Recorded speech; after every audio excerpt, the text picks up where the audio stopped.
Hey there, savvy savers. Welcome back to our channel, where we break down financial essentials in a fun and straightforward way.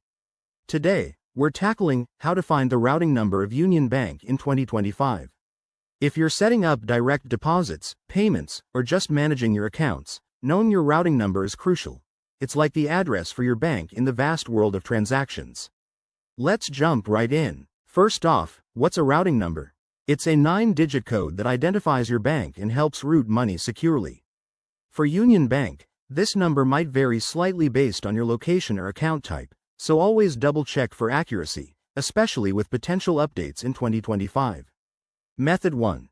The easiest way is to look at your personal checks. If you have a checkbook from Union Bank, flip to a check and glance at the bottom left corner. You'll see a series of numbers. The first 9 digits are usually the routing number. Super simple. If you don't have checks handy, try method 2. Log into your Union Bank online account.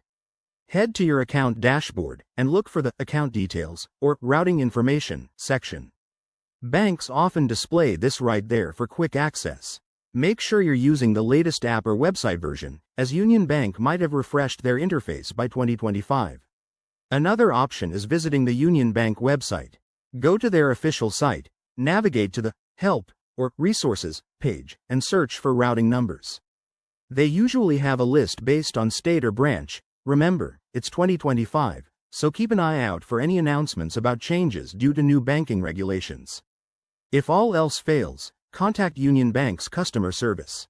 Call their support line, provide your account details, and they'll give you the exact routing number.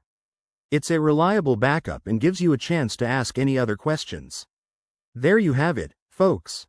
Finding your Union Bank routing number is straightforward with these steps. Always verify the info to avoid any hiccups in your financial dealings. If this helped, hit that like button, subscribe for more tips, and drop a comment below. Thanks for watching, and see you in the next video.